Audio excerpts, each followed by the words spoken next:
अशोक महान, कोई ना, देखो एक टॉपिक अशोक महान। हाँ, पॉइंट क्या है? अशोक महान। सुना आप तो आराम से, बाद में लिखना, लिखने की बात बाद में, पहले तो हमें पता रहना चाहिए।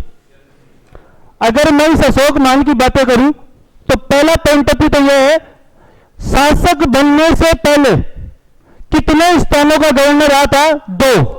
एक तो रहा था ये तक्षशिला और एक रहा था ये अवंती। अब हमसे क्वेश्चन कर लिया जाए कि जब अशोक महान शासक बना था उस समय वह कहां का गवर्नर था? तो याद रखिए, वह गवर्नर कहां का हुआ करता था? अवंती का। और उससे पहले कहां का बना था? तक्षशिला। मैंने बताया था ना, जब बिंदुसार के समय तक्षशिला में कितने विद्रोह हुए? 2। एक बार तो इसके भाई समीम को भेजा गया और एक बार किसको भेजा गया? अशोक को। बड़ी बात है, अशोक को तक्षशिला विश्वविद्यालय का क्या बनाया गया था? गवर्नर। और जब राजा बना था ये, उस समय ये कहां का गवर्नर था? अवंती का। पहला पॉइंट, अशोक महान जब शासक बना था उस समय वह कहां का गवर्नर था? अवंती का। और याद रखना, यह अवंती वर्तमान समय के उज्जैन को ही बोला जाता है। किसको बोला जाता है? उज्जैन को। इस उज्जैन को ही क्या बोला जाता है? अवंती। और आप जानते हैं उज्जैन का बड़ा महत्व है हिंदू धर्म में, क्योंकि हमारे कुंभ के मेलों का आयोजन होता है। किनके मेलों का? कुंभ। और कुंभ के मेले का जो आयोजन होता है वो भारत में कितने स्थानों पर? 4। एक कहां पर लगता है? हरिद्वार में। एक कहां लगता है? प्रयागराज में। एक कहां लगता है? नासिक में। और एक कहां लगता है? उज्जैन में। और उज्जैन कौन सी नदी के किनारे है? क्षिप्रा। कौन सी नदी? क्षिप्रा। फिर देखो अशोक महान। अशोक महान अवंती का गवर्नर रहा था जिस समय वह शासक बना था, लेकिन जैसे उसके पिता की मृत्यु 273 ईसा पूर्व होती है, तब उसे कितने वर्ष लगे? 4 वर्ष। और इन 4 वर्षों में उसने उत्तराधिकारी के युद्ध लड़े। और याद रखिए, उत्तराधिकारी के युद्ध में उसने कितने भाइयों की हत्या करी थी? 99 भाइयों की हत्या करी थी। कितने भाइयों की? 99। उत्तराधिकारी के युद्ध में अशोक महान ने अपने 99 भाइयों की हत्या करी।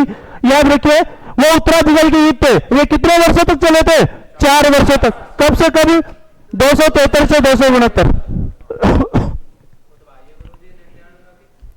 खुद भाई, अभी तो दूसरे रानी के भी हो सकते हैं।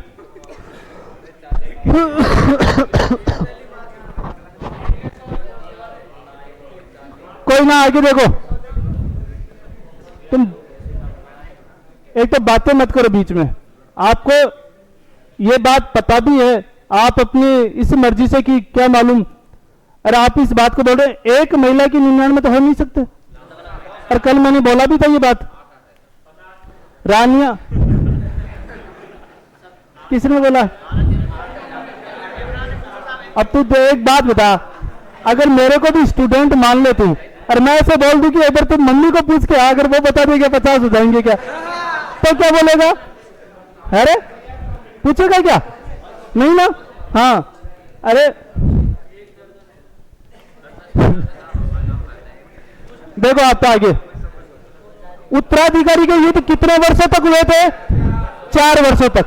हाँ,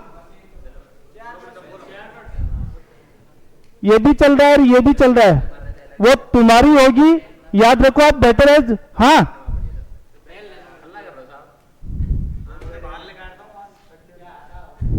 ये चल रहा है और वो देखेंगे, लाइव चल रही है, फिर तुम्हारे लगेगी, फिर क्या करोगे? हाँ देखो इधर, अशोक मान की बात आता है तो एक क्वेश्चन तो ये भी है कि अशोक मान किसकी सहायता से शासक बना था? तो याद रखना, राधा गुप्त।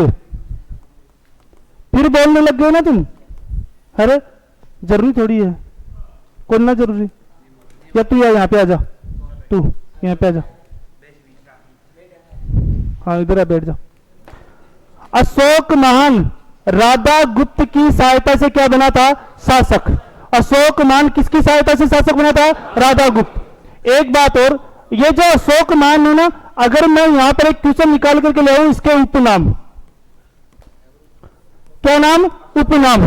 तो उपनामों में अगर याद रखना, एक तो इसका उपनाम मिलता है राजा, एक मिलता है देवाना,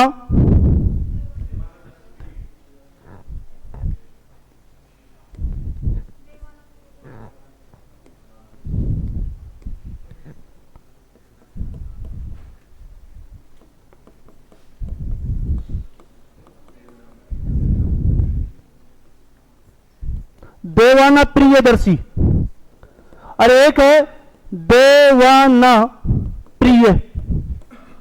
एक राजा देवाना प्रियदर्शी, दर्शी का नहीं है, दर्शी क्या है, ये दर्शी है, दर्शी वाला दर्शी। देवाना प्रियदर्शी, देवाना प्रिय, और एक क्या नाम है, राजा। एक नाम मिला अशोक। याद रखिए 4 अभिलेख हैं, एक है मास्की, एक है गुर्जरा, एक है उद्गोलम, एक है मास्की, गुर्जरा, उद्गोलम, और एक है निठुर। कौन सा, निठुर। ये 4 अभिलेख ऐसे हैं जिन चारों अभिलेखों में क्या नाम मिलता है, अशोक महान। क्या नाम मिलता है, अशोक महान। फिर बोलूं मैं, अशोक महान जिसका समय काल 273 ईसा पूर्व से लेकर के 32 ईसा पूर्व तक, इसने 4 वर्षों तक क्या लड़े थे, उत्तराधिकारी के युद्ध। और याद रखिए कितने भाइयों की हत्या 99। अशोक महान जो सबसे पहले तक्षशिला विश्वविद्यालय का गवर्नर बनता है और शासक बना था, उस समय कहां का था, अवंती का। अशोक महान जो राधा गुप्त की सहायता से क्या बना था, शासक। और याद रखिए इसके उपनाम, एक नाम है राजा, एक देवाना प्रिय, एक देवाना प्रियदर्शी। याद रखिए आप इसे। अशोक महान जो नाम मिलता है वो कितने स्थानों से, कौन से अभिलेखों से, 4 अभिलेख। एक का नाम मास्की, एक का गुर्जरा, एक का उद्गोलम, एक का निठुर।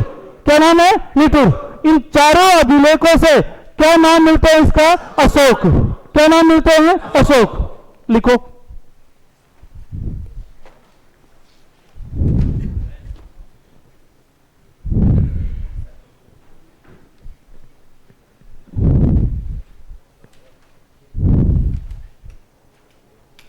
अशोक है। ये लाइट जलाऊं क्या,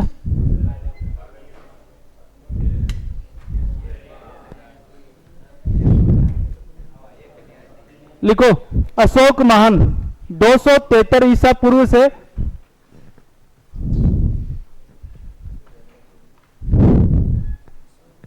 273 ईसा पूर्व से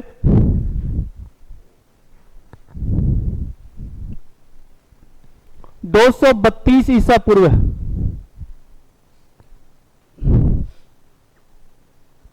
273 ईसा पूर्व से 232 ईसा पूर्व तक,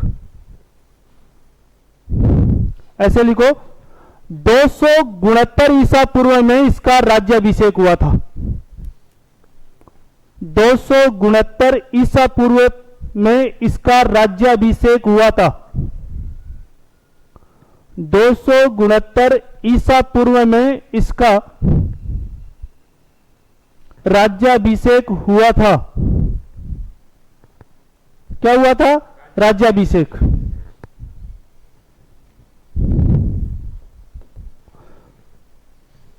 चार वर्षों तक उत्तराधिकारी के युद्ध चले।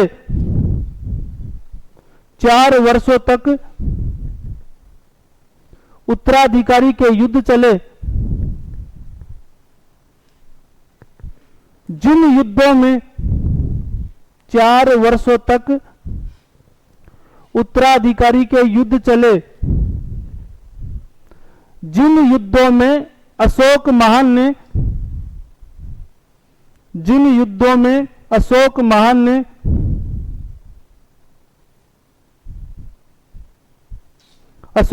ने अपने 99 भाइयों की हत्या की थी।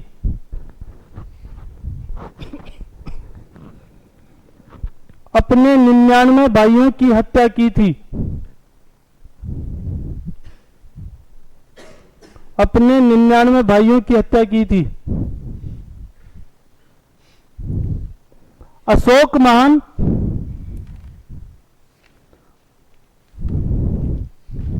राधा गुप्त की सहायता से, अशोक महान राधा गुप्त की सहायता से राधा गुप्त की सहायता से शासक बनता है। राधा गुप्त की सहायता से शासक बनता है। अशोक महान राधा गुप्त की सहायता से शासक बनता है। किसकी पत्नी? इसकी पत्नियां बहुत सारी है, कारुआ की भी है, देवी भी है। हाँ, लिखो अगला पॉइंट।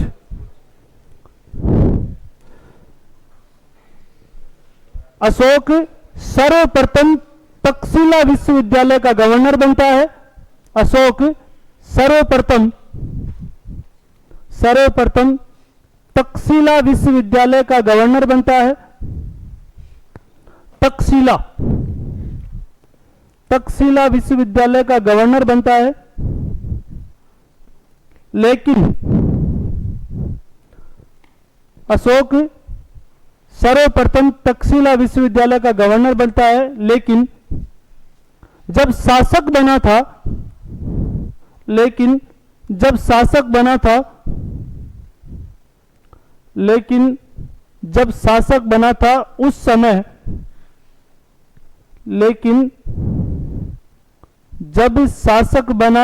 उस समय वह अवंती का गवर्नर था। शासक बना था उस समय अवंती का गवर्नर था।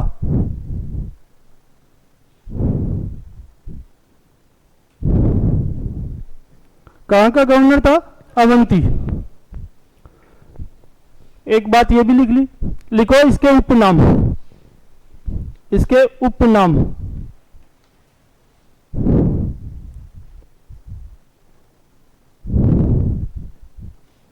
उपनाम। हाँ, अशोक की पढ़ रही तो अशोक के उपनाम है। एक तो लिखो राजा, एक लिखो देवाना प्रिय, प्रियदर्शी। एक देवाना प्रिय और एक देवाना प्रियदर्शी। देवाना प्रियदर्शी और एक देवाना प्रिय।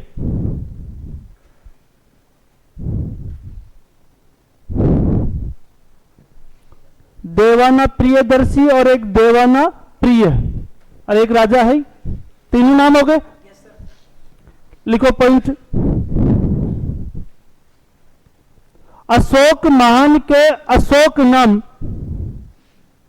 अशोक महान के अशोक नाम, अशोक महान के अशोक नाम, अशोक नाम 4 अभिलेखों से प्राप्त होते हैं। 4 अभिलेखों से प्राप्त होते हैं। 4 अभिलेखों से प्राप्त होते हैं। एक लिखो मास्की, मास्की, गुर्जरा, मास्की, गुर्जरा, उद्गोलम, उद्गोलम और निठुर, निठुर 4 स्थानों से मिलते हैं। ठीक है, अब लगाओ पॉइंट। अशोक महान की रानियां या पत्नी, 4 पत्नियों के बारे में उल्लेख मिलता है, तो लिखो।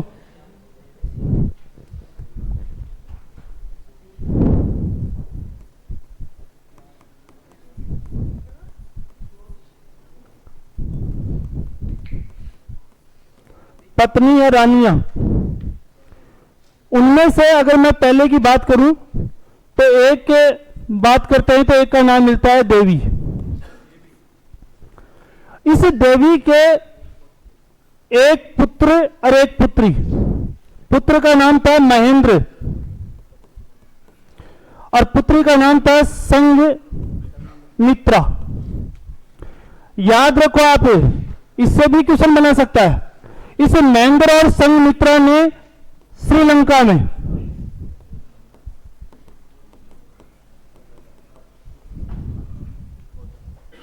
बौद्ध धर्म का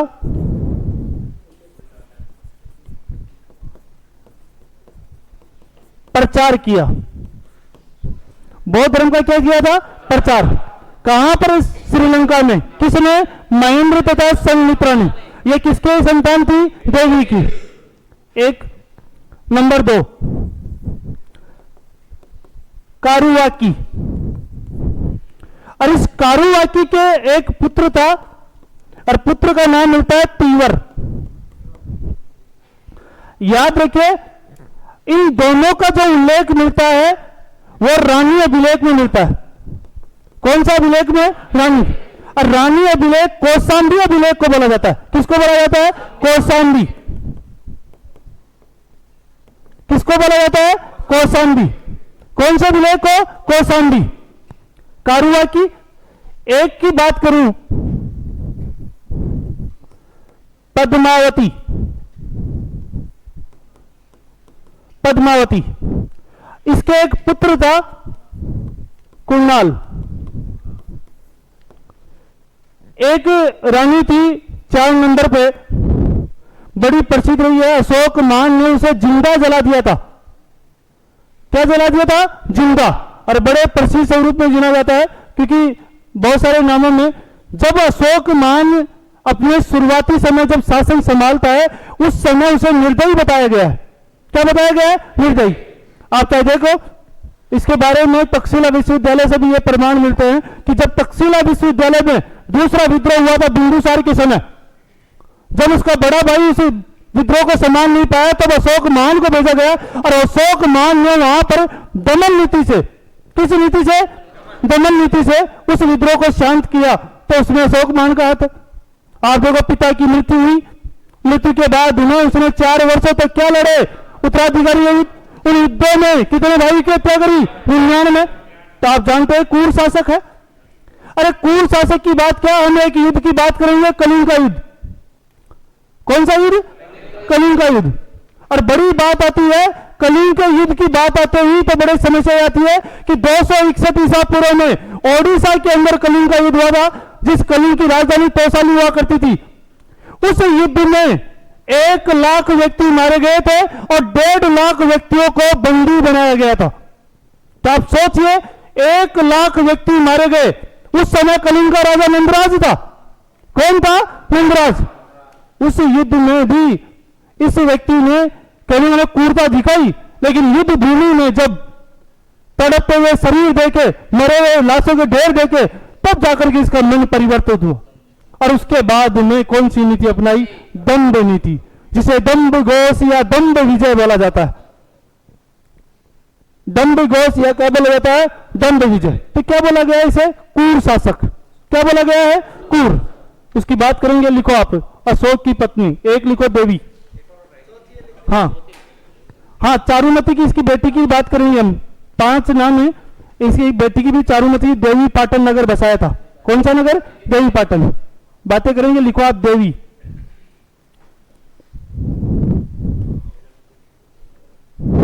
देवी। पुत्र का नाम महेंद्र और पुत्री का नाम है संघमित्रा।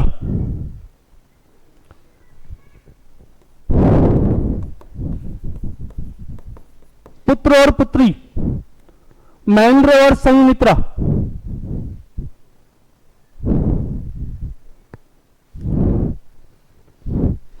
पुत्र महेंद्र, पुत्री संघमित्रा। इन दोनों ने श्रीलंका में बौद्ध धर्म का प्रचार किया था।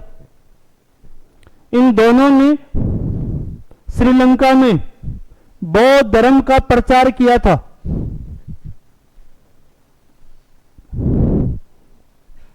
इन दोनों ने श्रीलंका में बौद्ध धर्म का प्रचार किया था। एक लिखो कारुवाकी। पुत्र का नाम तीवर।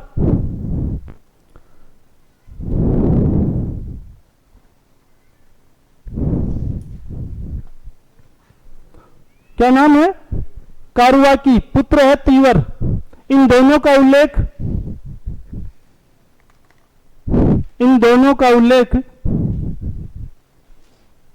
रानी के अभिलेख में मिलता है। इन दोनों का उल्लेख रानी के अभिलेख में मिलता है जो कौशाम्बी में प्राप्त हुआ था, इन दोनों का उल्लेख रानी के अभिलेख में मिलता है, रानी के अभिलेख में मिलता है जो कौशाम्बी में मिला था। कहां पर मिला था, कौशाम्बी। एक लिखो पद्मावती,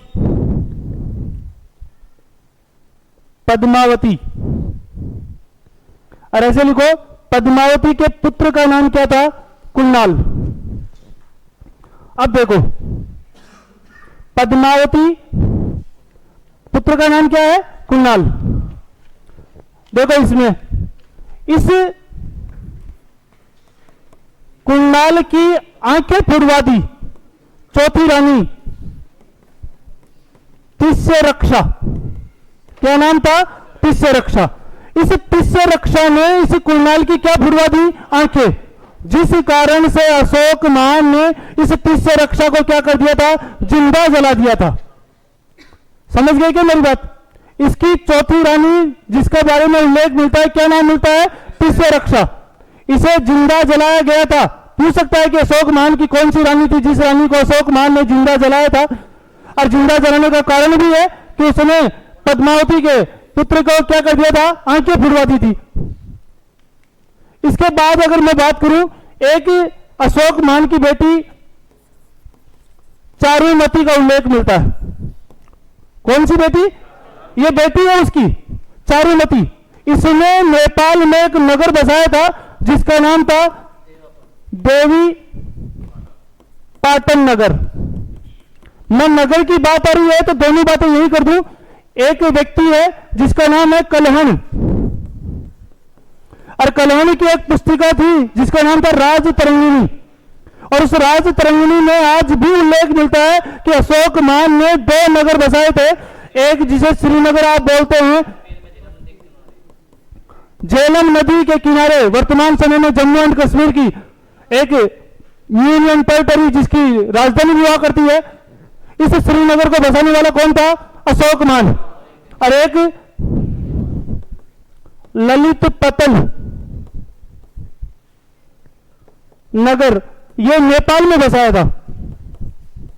कहां बसाया था, नेपाल में। यह बात कौन बोलता है, कलहण। और कलहण की पुस्तक का नाम क्या है, राज तरंगिणी। क्या नाम है, राज तरंगिणी। मैं फिर बोलूं, चौथी रानी का नाम क्या है, तिस्यरक्षा। इसको अशोक महान ने क्या कर दिया, जिंदा जला। क्यों जलवाया, क्योंकि इसने कुणाल की क्या फुड़वा दी, आंखें। एक इसकी पुत्री थी जिसका नाम क्या मिलता है, चारुमती। इस चारुमती ने कौन सा नगर बसाया था, देवी पाटन नगर। कलहण की राज तरंगिणी पुस्तक में अशोक महान के द्वारा 2 नगर बसाए गए थे। उन 2 नगरों में से एक नगर श्रीनगर जो जम्मू एंड कश्मीर में स्थित है, और एक नेपाल के अंदर क्या नाम है, ललित पतन नगर। ये दोनों नगर किसने बसाए थे, अशोक महान ने। इस बारे में जानकारी कौन देती है, कलहण की राज तरंगिणी। समझ गए मेरी बात, लिखो। तिस्यरक्षा चौथे नंबर पे, तिस्यरक्षा।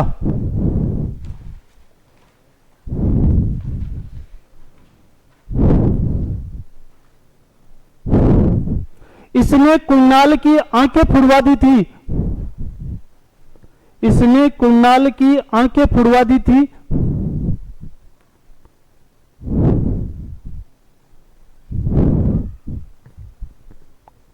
आप याद रखना, कुणाल एक सभ्यता भी है भारत में। कौन से राज्य में है, कोई बता सकता है क्या, हरियाणा में। क्या बात है, हरियाणा में कुणाल एक सभ्यता भी है, हरियाणा में। और ऐसे नहीं तो आप एक हरियाणा को बोला है तो सिंधु घाटी सभ्यता का सबसे बड़ा नगर भारत में, वो भी हरियाणा में। कौन सा, बनावली।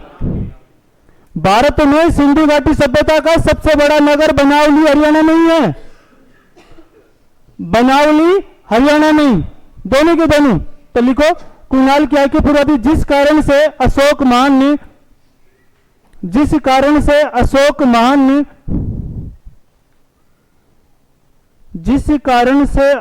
महान ने इसको जिंदा जलवा दिया था, या इसको जिंदा जला दिया था।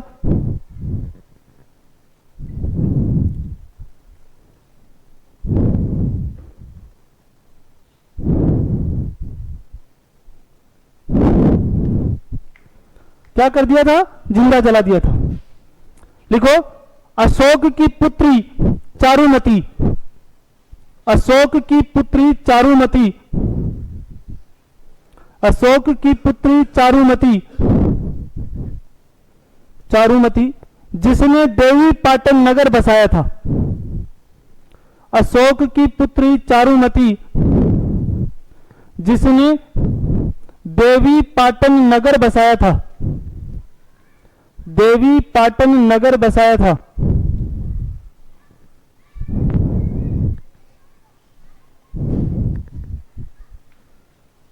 नगर बसाया था। ये चारुमती की बात। लिखो कलहण की पुस्तक राज तरंगिणी,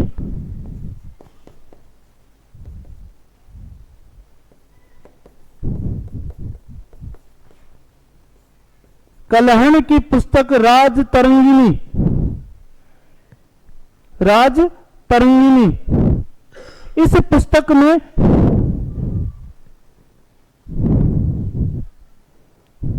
अशोक महान के द्वारा बसाए गए, इस पुस्तक में अशोक महान के द्वारा बसाए गए, इस पुस्तक में अशोक महान के द्वारा बसाए गए 2 नगरों का उल्लेख है, 2 नगरों का उल्लेख है। अशोक महान के द्वारा बसाए गए 2 नगरों का उल्लेख है।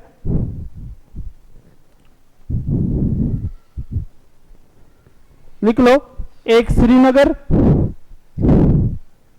जो झेलम नदी के किनारे स्थित है। कौन सी नदी? झेलम, श्रीनगर। और एक है ललित पतन नगर नेपाल में।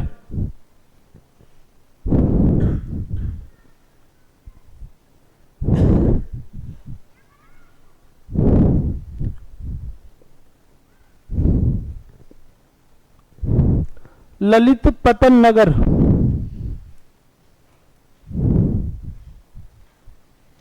देखो आगे पॉइंट, अशोक महान के राज्याभिषेक के 8वें वर्ष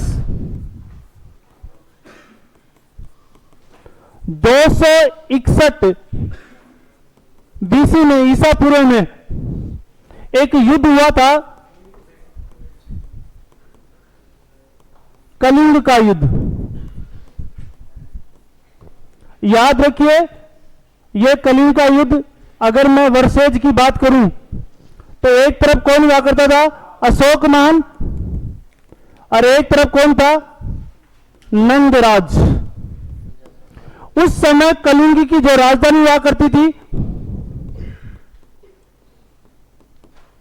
तोसाली। क्या हुआ करती थी? तोसाली। इस युद्ध में अशोक महान क्या रहता है? विजयी रहता है। क्या रहता है? विजयी रहता है। याद रखिए, इस कलिंग के युद्ध में, इस कलिंग के युद्ध में 1 लाख व्यक्ति तो मारे गए और 1.5 लाख व्यक्ति बंदी बनाए गए थे। और इस युद्ध के बाद में इस अशोक महान ने कौन सी नीति अपनाई थी? दंड नीति, या फिर मैं बोल दूं दंड घोष, या फिर मैं बोल दूं दंड विजय। पहली बात तो ये दंड विजय क्या आ गई? अशोक महान ने यह तय कर दिया कि मैं किसी भी जीव को नहीं मारूंगा, ना किसी को मारने दूंगा, ना तो मैं खुद मारूंगा और ना ही मैं मारने दूंगा। तो कहने का मतलब आप जानते हैं, बाहरी आक्रांता होते थे जो, उनके थोड़ी ऐसा है मारने का। ये तो भारत में अपना ये दंड नीति अशोक महान के द्वारा अपनाई गई नीति। उसके बाद में बाहरी आक्रांताओं को उस समय अशोक महान के अंतिम समय में बहुत सारे आक्रमण हुए। इसी वजह से देख लो, मौर्य शासन का अगला कोई शासक ही नहीं मिलता अशोकमान के बाद में, क्योंकि इसकी मृत्यु के बाद में विदेशी आक्रांता बहुत आक्रमण करने लगे और उसने ये तय कर रखा था कि सबके सामने मैं जाऊंगा और बोलूंगा कि हम युद्ध को नहीं करना चाहते। तो सामने वाले थोड़ी रुकेंगे, सामने वालों को थोड़ी मालूम है कि मेरे को दंड नीति अपनानी है, और इस वजह से ये नीति अपनाएगी किसके द्वारा अपनाएगी? अशोकमान के द्वारा। और मैंने बोला ना, अशोकमान ने अपने अंतिम समय में कौन सा धर्म अपना लिया था? बौद्ध धर्म। कौन सा धर्म अपनाया था? बौद्ध। क्या देख लो, मैंने आपको तीनों की बात करी है। चंद्रगुप्त मौर्य ने कौन सा धर्म? जैन। जबकि बात करें किसकी? बिंदुसार की, कौन सा धर्म अपनाया था? बिंदुसार ने जैन। कब से बोला? मकलीपुत्र गोसाल ने कौन सा धर्म? मकलीपुत्र गोसाल ने कौन सा धर्म बनाया था? संप्रदाय की स्थापना, आजीवक। वो आजीवक संप्रदाय का अनुयायी था। अरे ये बौद्ध धर्म का है, आप चाहे देख लो। इनके दादाजी चंद्रगुप्त मौर्य जैन है, एक आजीवक बन रहा है और एक बौद्ध बन रहा है। ये अशोकमान पहले शिव की पूजा करता था, शैव धर्म का अनुयायी था, बाद में इसकी आस्था हो गई कि मैं जैन। तो आप चाहे देख लो। अरे आज मुझे एक बात हो, हमारा किसी का जन्म किसी जाति विशेष में होता है, उसके बाद में कभी जाति को बदलते हुए देखा कि नहीं मेरे को तो गुज्जर पसंद नहीं आ रही, मैं तो अभी ब्राह्मण बनूंगा या मैं तो अभी मीणा बनूंगा? किसी कभी सुना आपने? नहीं ना। पहले का आधार देख लो, कोई चाहे आजीवक है चाहे कोई कैसा भी है, वो किसी भी धर्म में आ जा सकता है। ऐसी प्रतिबंध नहीं था किसी व्यक्ति के ऊपर किसी भी प्रकार का। ये तो बाद में आया है प्रतिबंध कि एक ही जाति में रहना है, एक ही जाति में जाना है, एक ही जाति विशेष, ये सब एक नाम दिया गया, कहीं गुदा हुआ नहीं है, कहीं लिखा हुआ नहीं है, कहीं विशेष नहीं है। ये किसी व्यक्ति के द्वारा संचालित की गई एक प्रणाली है बस, जिस प्रणाली को हम क्या कर रहे हैं? निर्वहन कर रहे हैं। किसने चलाई किसने नहीं चलाई किसी को नहीं पता, किसी को भी नहीं पता ये जाति विशेष की प्रणाली। कि गुप्त शासक है और गुप्त शासकों के समय अभिलेख लिखवाए नहीं गए, और उस समय की प्रणाली के बारे में हमें जानकारी है नहीं। जाति विशेष, जाति पहली बार गुप्त शासन काल में ही आई थी, उससे पहले जाति थी नहीं। हाँ अच्छा ऐसा? यार तू तो तगड़ी बात सोच रहा है?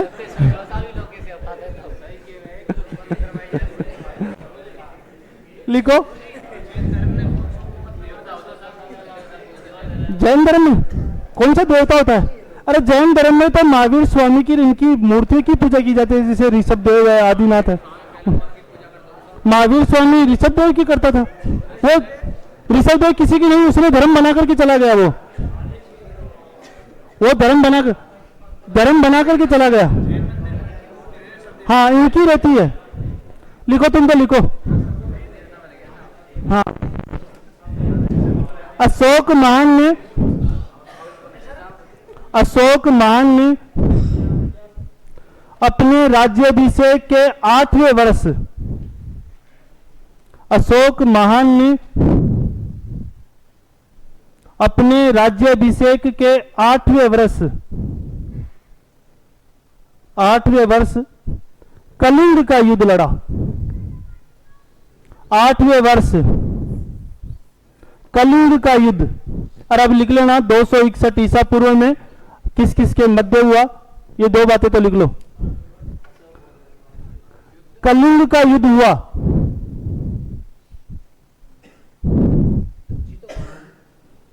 अशोकमान वधवा लिख गया। विजय होता है ना जीतने वाला, हाँ तो लिखा हुआ है।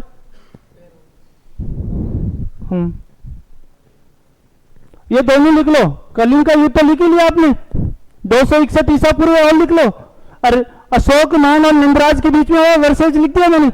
किस किस के बीच में हुआ? अशोकमान और निम्राज।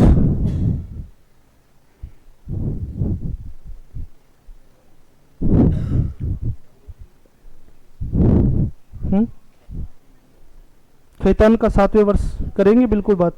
कश्मीर और खेतान, खोतान बोलते हैं उसे। हाँ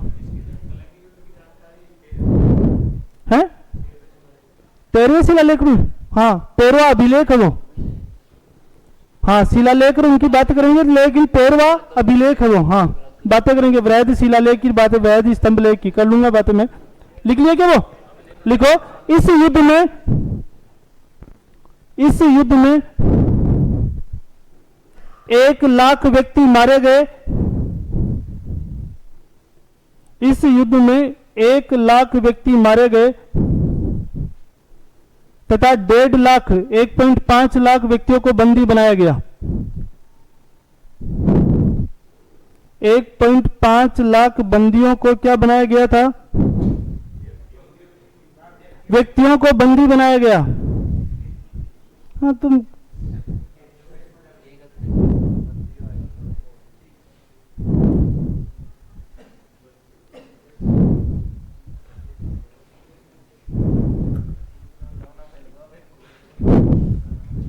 ठीक है, लिखो। इस युद्ध के बाद अशोक महान ने इस युद्ध के बाद अशोक महान ने दंभ नीति, दंभ घोष या दंभ विजय की नीति अपनाई थी। इस युद्ध के बाद अशोक महान ने, हाँ तीनों लिख लो।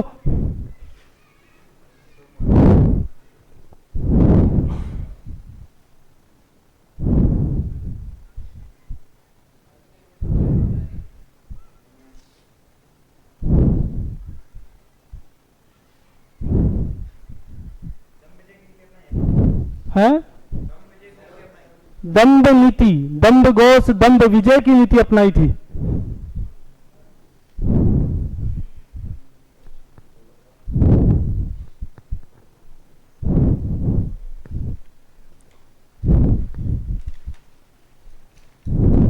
लिखो अशोक महान की यात्रा।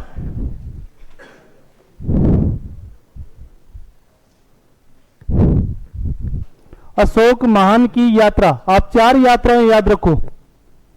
यात्रा में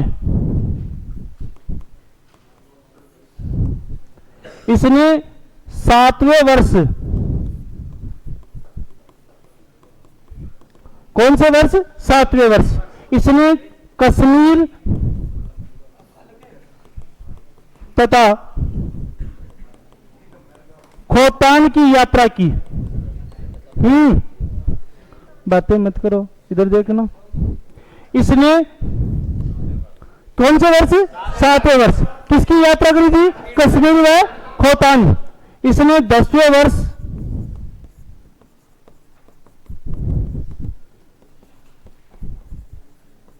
बोध गया की यात्रा की। इसने 12वें वर्ष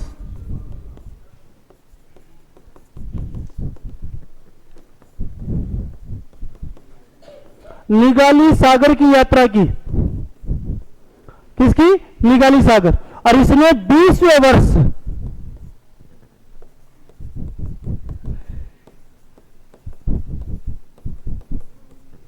लुम्बिनी की यात्रा की थी। लुम्बिनी की क्या करी थी? यात्रा की थी। कौन से वर्ष? 20वें वर्ष। आपको 4 यात्राएं रखनी है याद। 7वें वर्ष इसने कहां की यात्रा की? कश्मीर या खोतान। इसने 10वें वर्ष कहां की यात्रा की? बोध गया। इसने 12वें वर्ष कहां की? निगाली सागर। और इसने 20वें वर्ष कहां की? लुम्बिनी। कहां की? लुम्बिनी। कितनी यात्राएं इसकी? 4 यात्राएं। आपको प्रसिद्ध है, यही याद रखनी है। लिखो इनको भी, लिख लो आप इनको तो डायरेक्ट ही।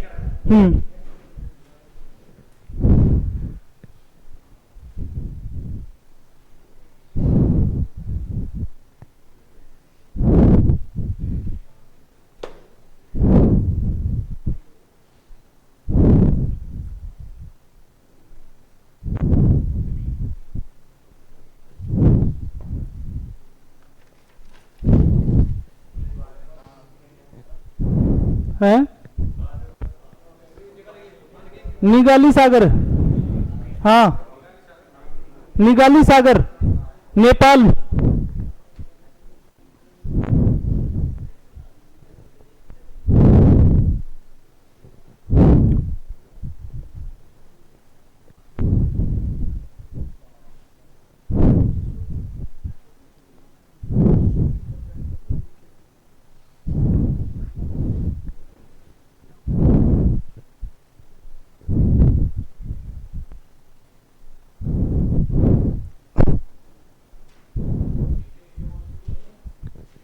है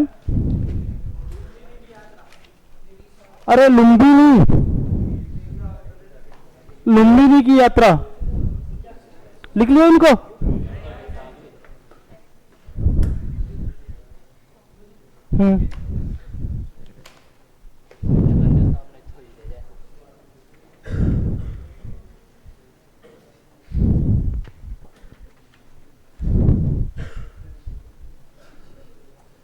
लिखो एक पॉइंट, ऐसे लिखो,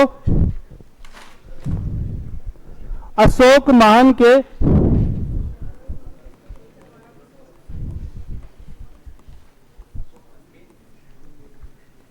वृहद शिलालेख।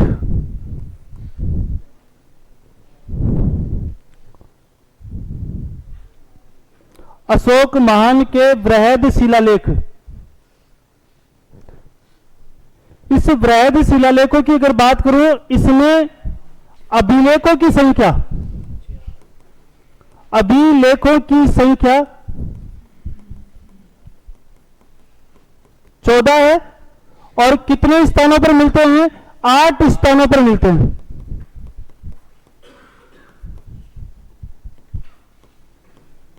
कितने स्थानों पर मिलते हैं? 8 स्थान।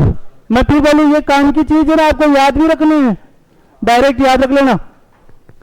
अशोक महान के वृहद शिलालेख, अभिलेखों की संख्या कितनी है? अब सुन ले तू क्या बोल रहा था। जो ये जो 14 अभिलेख है ना, इन 14 में से 13वें अभिलेख में किसका उल्लेख मिलता है? कलिंग का। समझ गए? अब जो लिखावट लिखी हुई है उन्हें अभिलेख बोला जाता है। क्या बोला जाता है? अभिलेख। मैं एक क्वेश्चन तो डायरेक्ट ही कर जाऊं। हाँ, तुम दोनों के दोनों बताओगे, मुझे ऐसे बताओ। तुम्हारे तो मोबाइल की पड़ी है। अरे दबा लियो। हाँ तो तुम बताओ, विश्व का सबसे बड़ा शिलालेख कहां पर है? क्या नाम है? विश्व का सबसे बड़ा शिलालेख कहां पर है? क्या नाम है? अरे तुम जानते हो क्या? विश्व का सबसे बड़ा शिलालेख राज प्रशस्ति। राज प्रशस्ति।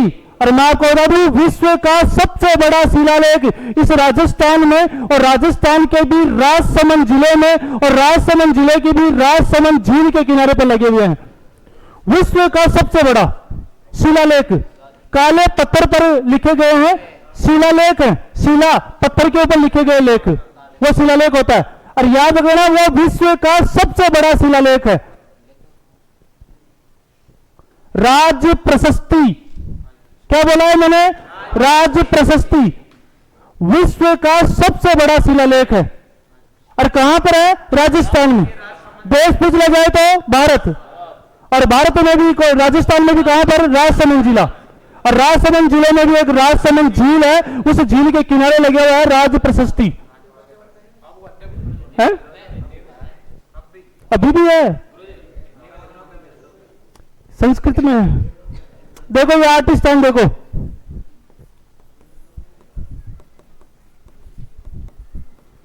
शाहबाजगढ़ी,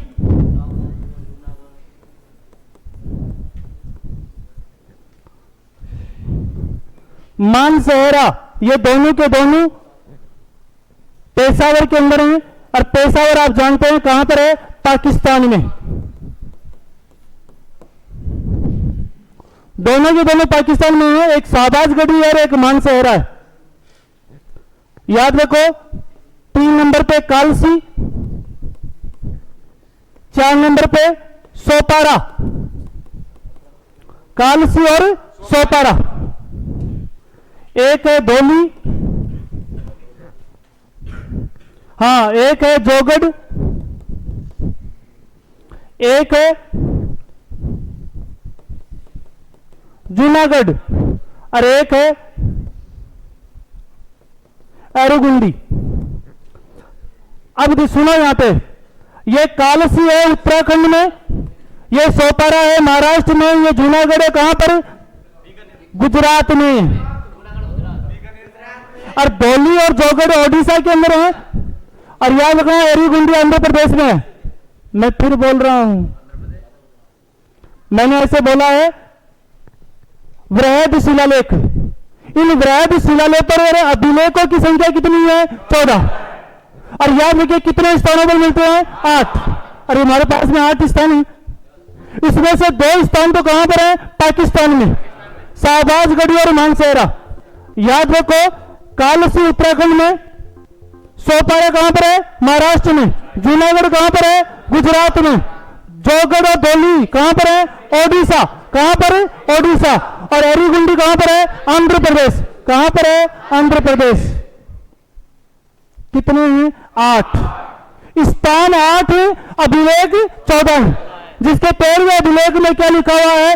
कलिंग विजय के बारे में। समझ गए मेरी बात? लिखो।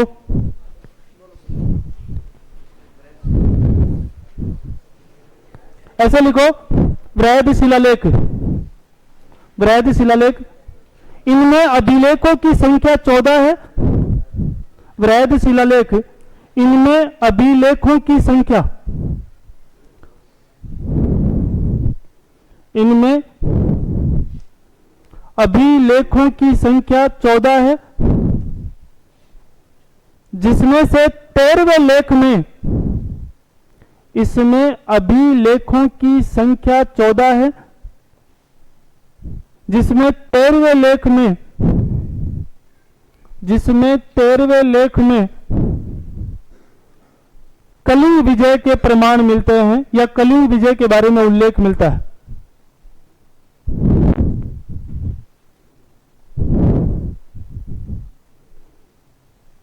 कलिंग विजय के बारे में उल्लेख मिलता है।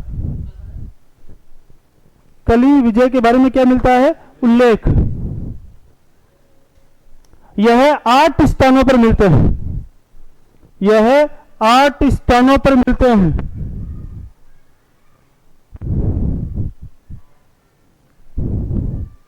यह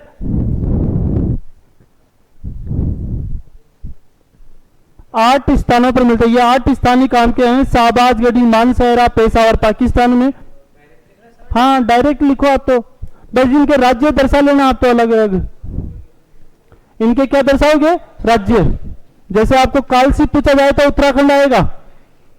सोपारा, सोपारा कहां पर है? महाराष्ट्र में। लिखो लिखो, मैं बोल देता हूं चाहे।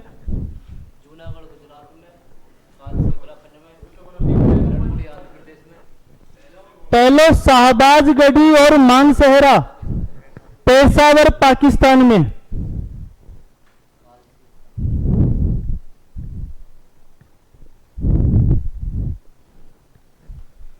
शाहबाजगढ़ी और मानसेहरा, पेशावर पाकिस्तान। एक है कालसी, कालसी है उत्तराखंड में।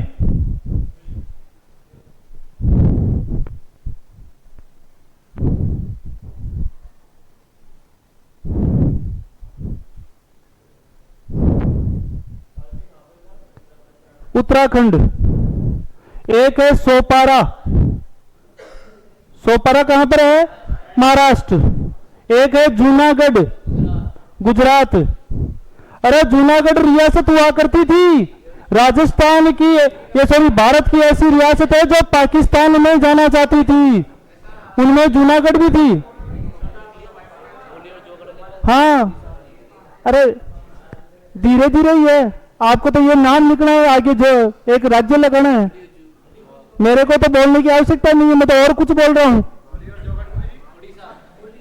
डोली और जोगढ़ ओडिशा, जूनागढ़ गुजरात में, जूनागढ़ गुजरात में, एरागुंडी आंध्र प्रदेश।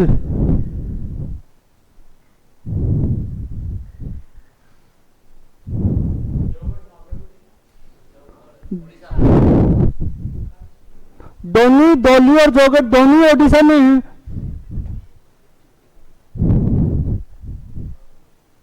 और एरागुंडी आंध्र प्रदेश।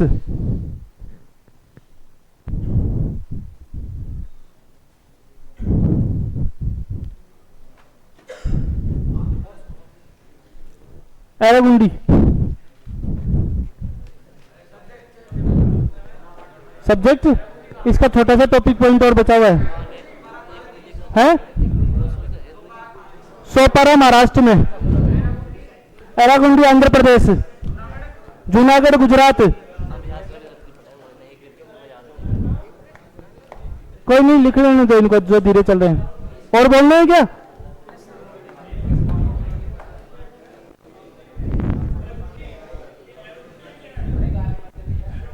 हाँ, एरागुंडी आंध्र प्रदेश,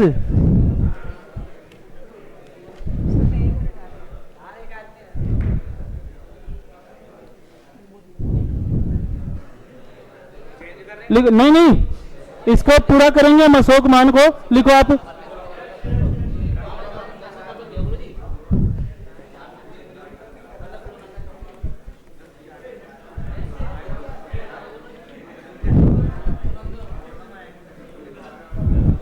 अरे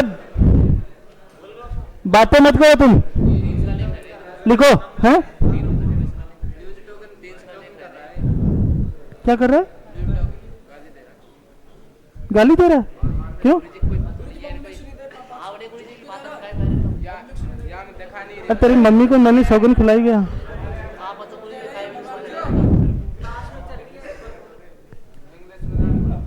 बोले ना तो वो यही बात बोले हैं कि आज इनका इलाज ही करूंगा मैं।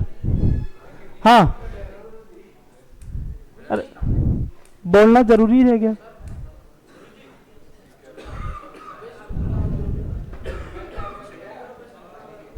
चुप नहीं रहोगे? तो एक बार तो मार खाया हुआ है।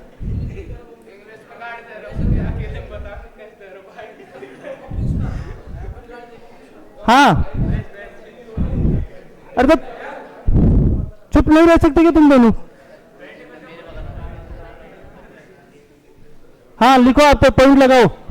वृहद स्तंभ लेख, तुम दोनों याद रखना, तुम दोनों मार खाने के लिए ये बात तय रख लेना। हाँ तू भी, वो तो कोई हो चाहे से। हाँ लिखो, तुम तो लिखो वृहद स्तंभ लेख, वृहद स्तंभ लेख लिखो। इनमें अभिलेखों की संख्या, अभिलेखों की संख्या 7 है, 6। इसमें अभिलेखों की संख्या कितनी है? 7, और 6 स्थानों पर मिलते हैं, 6 स्थानों पर मिलते हैं। कितने स्थानों पर? 6। इन 6 स्थानों को भी सुन लो आप आराम से। एक तो बड़ा ही प्रसिद्ध है, आप हमेशा जीवन में याद भी रखो तो बहुत बढ़िया है, प्रयाग प्रशस्ति बोलते हैं जिसे, प्रयाग प्रशस्ति बड़ा प्रसिद्ध है। यह प्रयाग प्रशस्ति पहले कौशाम्बी में लगी हुई थी। कहां पर लगी हुई थी? कौशाम्बी। और वहां कौशाम्बी से लेकर के कौन आया था? अकबर। अकबर ने इसे इलाहाबाद में लगवाया था। और याद रखिए, इस प्रयाग प्रशस्ति की अगर बात आती है तो इस प्रयाग प्रशस्ति की बात आते ही इस प्रयाग प्रशस्ति में अशोक के साथ साथ रानी समुद्रगुप्त,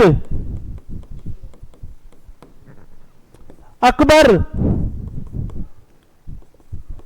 बीरबल और जहांगीर का उल्लेख मिलता है। मैं फिर बोल रहा हूं, अशोक महान ने तो लगाई है, कौशाम्बी में लगाई, और कौशाम्बी से लाया गया किसके द्वारा? अकबर के द्वारा।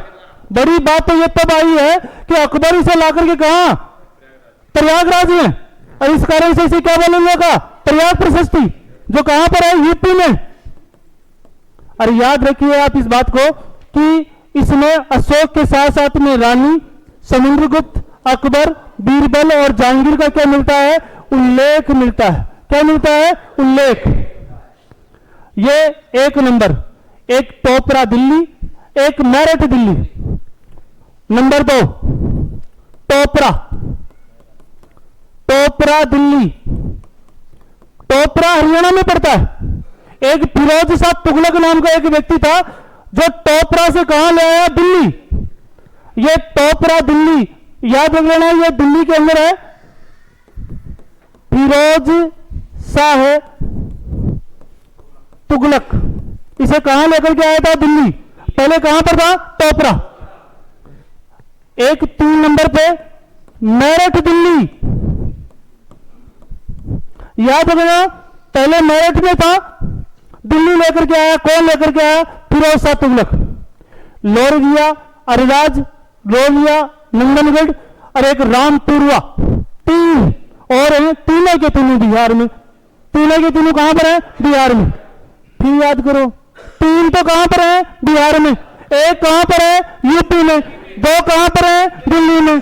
लेकिन ये दोनों, पहले एक कहां पर था? टोपरा हरियाणा में, एक कहां पर था? मेरठ यूपी में, और एक कहां पर था? कौशाम्बी। फिर लाया गया किसके द्वारा? अकबर के द्वारा। और ये दोनों लाए गए थे फिरोज शाह तुगलक। फिरोज शाह तुगलक को एक नाम से याद रख सकते हो। इस भारत में पहली बार नहरों का निर्माण कराने वाला शासक, पहला शासक कौन था? फिरोज शाह तुगलक। मैं नहर की बात आई, तीनों क्वेश्चन यही बोल देता हूं। भारत में पहली बार नहर बनाने वाला व्यक्ति है तो वो कौन है? फिरोज शाह। विश्व में सबसे ज्यादा नहरें कौन से देश में है? पाकिस्तान। और भारत में सबसे ज्यादा नहरें कहां पर हैं? पंजाब में। और राजस्थान में सबसे ज्यादा नहरें कहां पर हैं? श्री गंगानगर में। कहां पर हैं? ये बात याद रख लेना।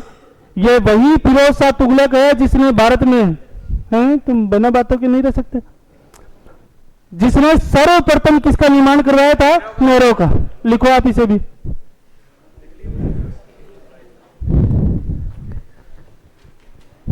वृहद स्तंभ लेख, वृहद स्तंभ लेख, जिसमें अभिलेखों की संख्या 7 और 6 स्थानों पर मिलते हैं। 1 नंबर लगाओ और प्रयाग प्रशस्ति लिखो। प्रयाग प्रशस्ति,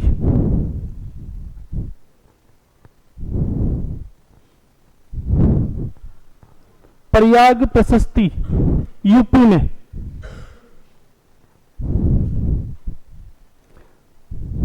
लिखो थोड़ी। यह पहले कौशाम्बी में लगा हुआ था, यह पहले कौशाम्बी में लगा हुआ था, कौशाम्बी, यह पहले कौशाम्बी में लगा हुआ था।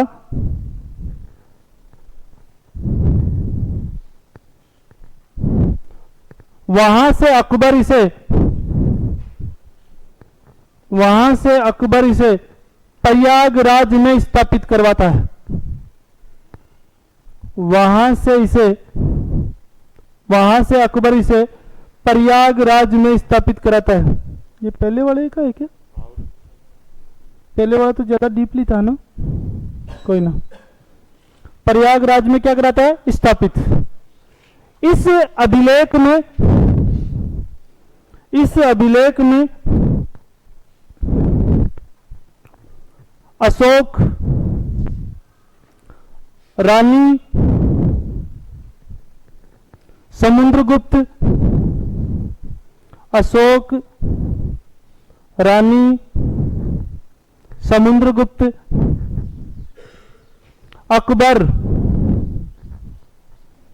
बीरबल, अकबर, बीरबल तथा जहांगीर का उल्लेख भी मिलता है, तथा जहांगीर का उल्लेख भी मिलता है।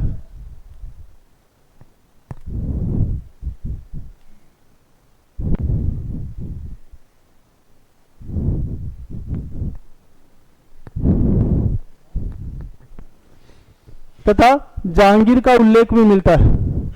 एक हो गया प्रयाग प्रशस्ति है ना, या तेरी बात तू एक बात ना, हाँ तो मैं बता दूं बिल्कुल। तेरे अकबर 273 ईसा पूर्व में शासक बना, ईसा पूर्व, और अकबर शासक बना था ना, वो बना था 1557 में। कहने का मतलब इस अशोक में और इस अकबर के अंदर कुल समय का अगर बीच में अंतर पूछा जाए तो 1757 वर्षों का अंतराल है। समझ गए? बड़ी बात, अशोक मौर्य वंश का शासक है, समुद्रगुप्त गुप्त वंश का शासक है, अकबर आया, अकबर के समकालीन बीरबल था, और आप जानते हैं अकबर का बेटा कौन था? जहांगीर। सब लोगों ने अपना अपना नाम खुदवाए इस लेख के ऊपर। तो समझ गए? इस लेख पे जैसे एक पत्थर है, और इस पत्थर को उठाकर के ले आया कौशाम्बी से कौन? अकबर, प्रयागराज में, और उसने बोला कि मेरा भी नाम लिखो इसके नीचे। उसके नीचे फिर अकबर ने लिखाया तो बीरबल ने भी लिखा दिया, उसके नीचे इसने जहांगीर ने भी लिखा दिया। यह समुद्रगुप्त ने कौशाम्बी में जाकर के लिखवाया था। यह गुप्त वंश का शासन था। समुद्रगुप्त को तो वैसे भी याद रख लो। इस समुद्रगुप्त को ही भारत का क्या बोला जाता है? नेपोलियन। ये वही समुद्रगुप्त है जो वीणा वादक था। भारत में सबसे ज्यादा सिक्के, चांदी के सिक्के इसी समुद्रगुप्त ने चलाए थे। भारत में सबसे ज्यादा चांदी के सिक्के किसने चलाए? समुद्रगुप्त ने। गुप्तों की बात करेंगे, मौर्य के बाद में गुप्त ही है हमारे। समझ गया? अब अंतराल है ना बहुत समय का। हाँ, बस पत्थर है तो इस पत्थर बचा हुआ था, नीचे जगह थी तो किसी और ने भी लिख दिया। समझ गया ना? लिखो 2 नंबर पे, टोपरा दिल्ली। हाँ, हिंद यमुना में। हाँ, सबसे शुद्ध सोने के सिक्के कुषाणों ने, सबसे ज्यादा सोने के सिक्के गुप्तों ने। हाँ, गुप्तों ने सोने के सिक्के चलाए, लेकिन शुद्ध सोने के सिक्के कुषाणों ने चलाए थे। बातें करूंगा मैं सिक्कों की, तो बात आएगी तो मुद्रा स्मेटिक्स की, तो मुझे बता देना, मैं बोल दूंगा चाहे से। भारत में तो कांच के सिक्के भी चले हैं। भारत में सिक्कों के निर्माण की विधि, डाई विधि भी चली है। कौन सी विधि? डाई विधि। तो मैं डाई विधि की बात, सिक्कों के निर्माण की बात, टकसालों की बात, और वर्तमान समय में आरबीआई की बात भी कर लूंगा चाहे से। हाँ, लिखो आप टोपरा दिल्ली। टोपरा दिल्ली, यह पहले टोपरा हरियाणा में स्थापित था। यह पहले टोपरा हरियाणा में स्थापित था, जिसे फिरोज शाह तुगलक लेकर के आया था। कभी दिल्ली जाओ तो इसे देखना जरूर आप, दिल्ली में है ना। 8 हाथियों के ऊपर लाद के लेके आया था, इतना वजन है एक ही पत्थर के ऊपर। पत्थर बहुत बड़ा है। हाँ, हरियाणा में टोपरा नामक स्थान पर स्थित था, जिसे फिरोज शाह तुगलक दिल्ली लेकर के आया था। फिरोज शाह तुगलक दिल्ली लेकर के आया था।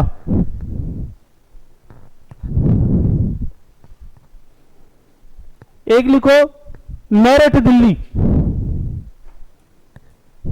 हाँ, मेरठ दिल्ली। हाँ, तीसरा, यह पहले मेरठ में लगा हुआ था। यह पहले मेरठ में लगा हुआ था।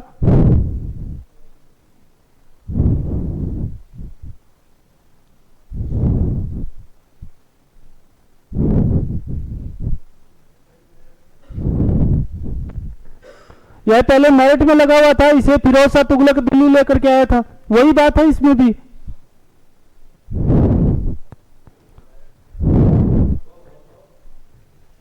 जिसे फिरोज शाह तुगलक दिल्ली लेकर के आया था, लगा हुआ था, है ना। तो ममता बनर्जी का भाई बन गया। अरे सुनिए क्या स्पीच कभी ममता बनर्जी की। जिसे फिरोज शाह तुगलक दिल्ली लेकर के आया था।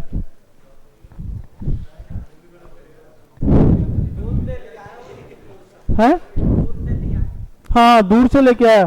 3 और देखो, एक लोरिया, अरेराज, लोरिया, नंदनगढ़ और रामपुरवा। ये तीनों के तीनों कहां पर हैं? बिहार में। लिखो,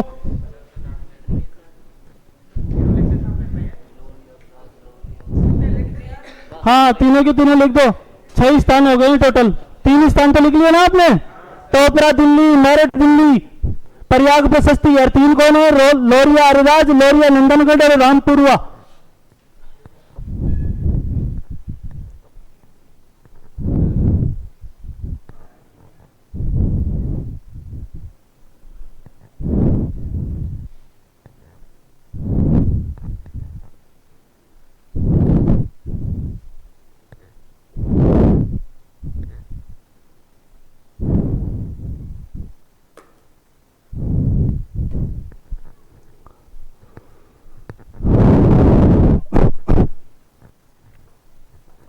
रामपुरवा। दिल्ली वाले तो आप कभी देख के भी है ना, दिल्ली में तो अगर देखना चाहो तो आप एक लोहा स्तंभ लेख लगा हुआ है, वो जाके देखना आप कभी। आज से कई हजारों सालों पहले लगा हुआ है, लोहे का स्तंभ है, खुले मैदान में। कहां पर? खुले मैदान में। और सबसे बड़ी बात है, उससे जंग नहीं लग रही है आज भी। उस समय का लोहा, अभी तो लोहा को बाहर डाल देते हैं, आप देखो जंग लग जाती है ना, है? हाँ, भीगता है वो, तीनों मौसम झेलता है, बारिश भी, गर्मी भी, सर्दी भी, खुले में है वो तो, है? ये इसके पास में, लाल किले के पास में ही है।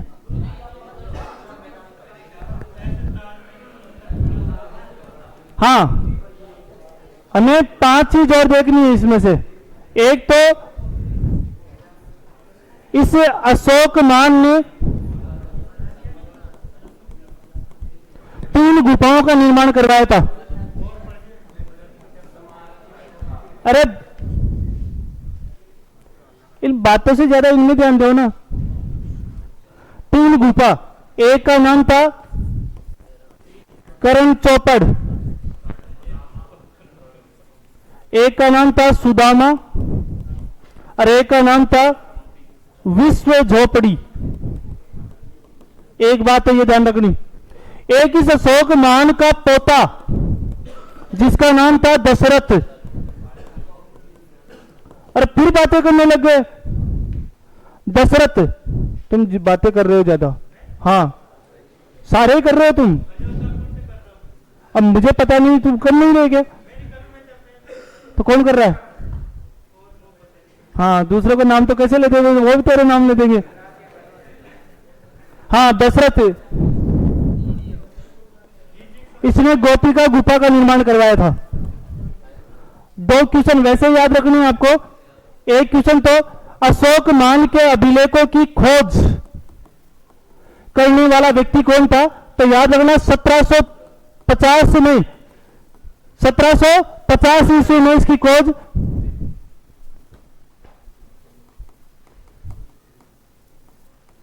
टीफेन थेलर के द्वारा की गई थी। जबकि अशोक के अभिलेखों को पढ़ने वाला पहला व्यक्ति 1837 में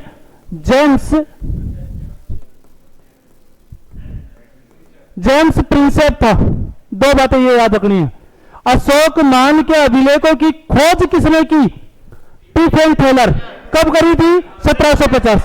इसको पढ़ने वाला पहला व्यक्ति जेम्स प्रिंसेप। कब पढ़ा था? 1837। कौन से? प्राकृत भाषा में लिखे हुए थे। अब बोल,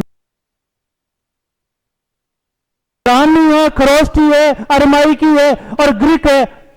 ग्रीक और अरमाई की दोनों लिपियों में एक अभिलेख मिलता है, शेरे कुना अभिलेख कंधार में, अफगानिस्तान में। अरे आप मेरे से पूछोगे तो मैं बोलूंगा, और इतने जितने की ज्यादा जरूरत है नहीं तो हमें वो लिख ली जो हमारे सीमित है। लिखो आप तो ये। हाँ, अशोक मान ने 3 गुफा बनवाई थी, करण चौपड़, सुदामा, विश्व झोपड़ी।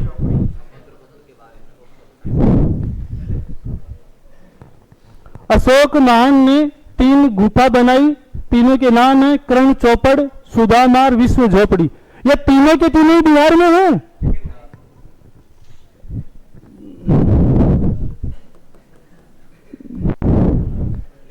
हाँ,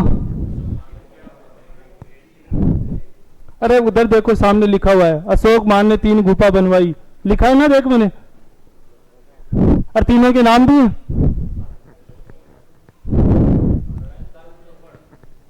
हैं। कर्ण चौपड़, हाँ लिखनी है, नहीं कर्ण, कर्ण मत कर देना, कर्ण नहीं है। और सुदामा,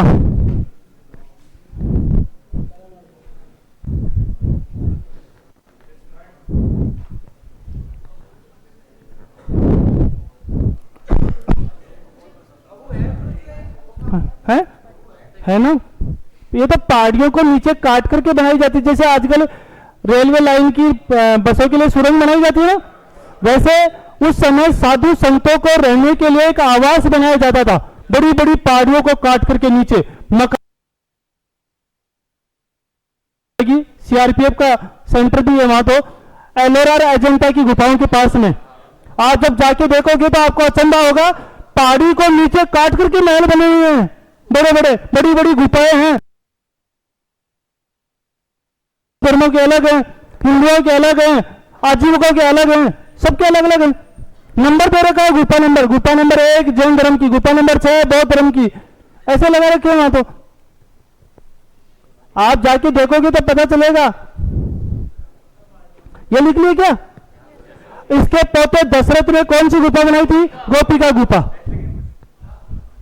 हाँ बस ऐसे ही लिख लो, कोई दिक्कत नहीं। पौत्र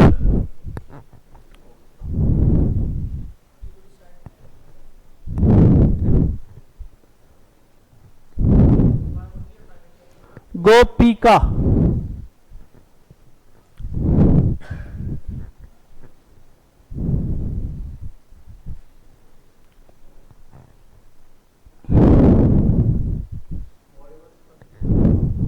मौर्य वंश का अंतिम शासक अशोक महानी है। शासक के बारे में कोई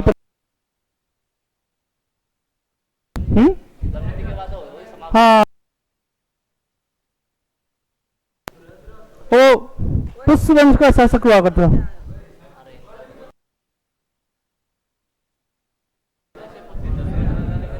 ये दोनों याद लिखने हैं। बैठ जा, मैं भी खड़ा हूं।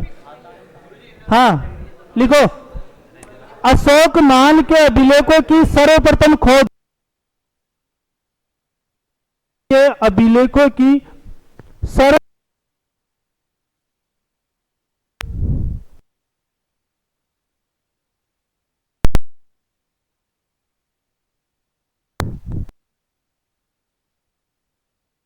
1750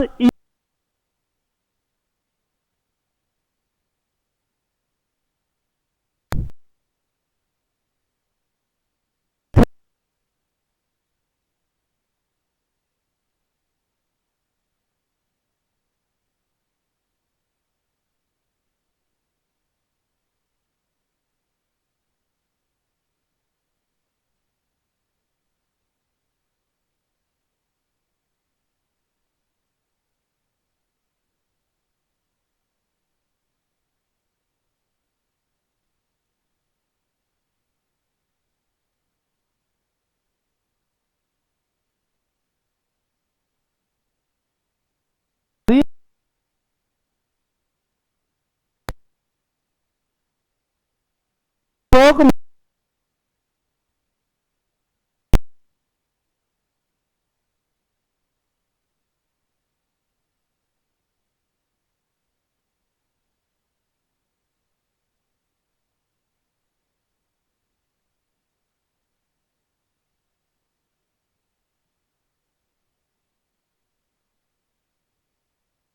से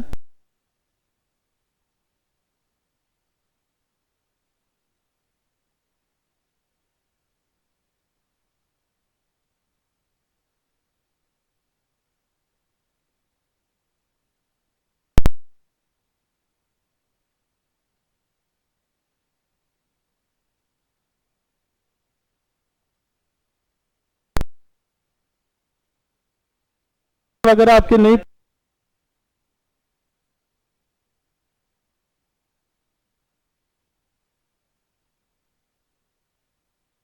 लिखो भी,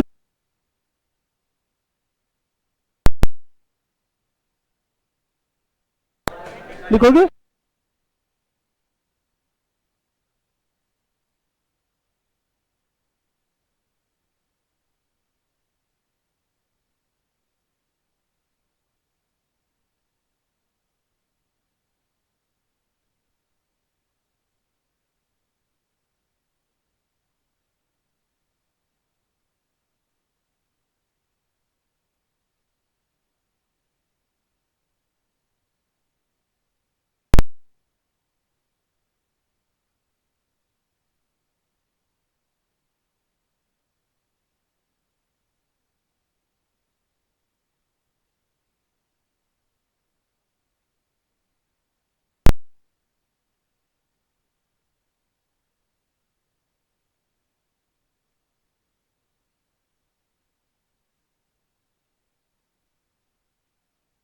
है ना।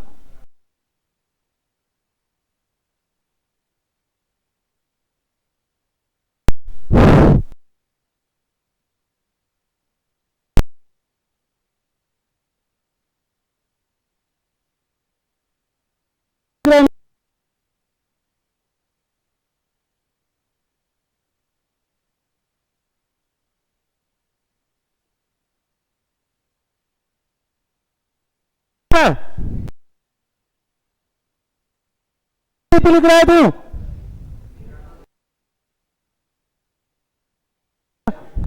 तुम लोग इतने बारी पास किसने कर दिया, समस्या। अभी जो आप लिपि लिख रहे हो ना, क ख ग घ ड़, ये देवनागरी लिपि है, ब्राह्मी ब्राह्मी ये है क्या लिपि, खरोष्ठी।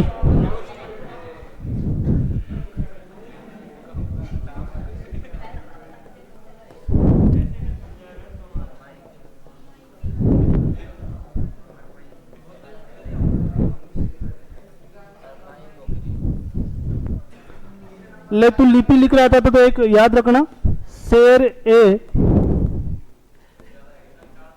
कुना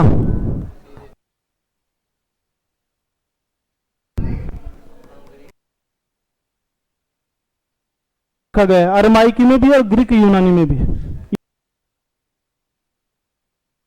में है ये भी। निकलो 4 लिपि हैं, ब्राह्मी, खरोष्ठी, अरमाइकी, ग्रीक और यूनानी। लिपि कहने का मतलब ब्राह्मी लिखी जाती है बाएं से, अरमाइकी लिखी जाती है दाएं से।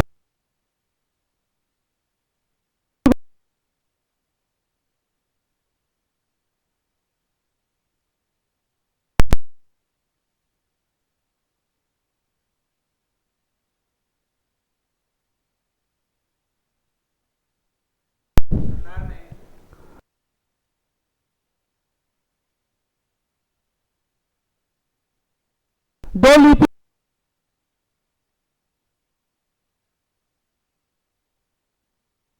शेर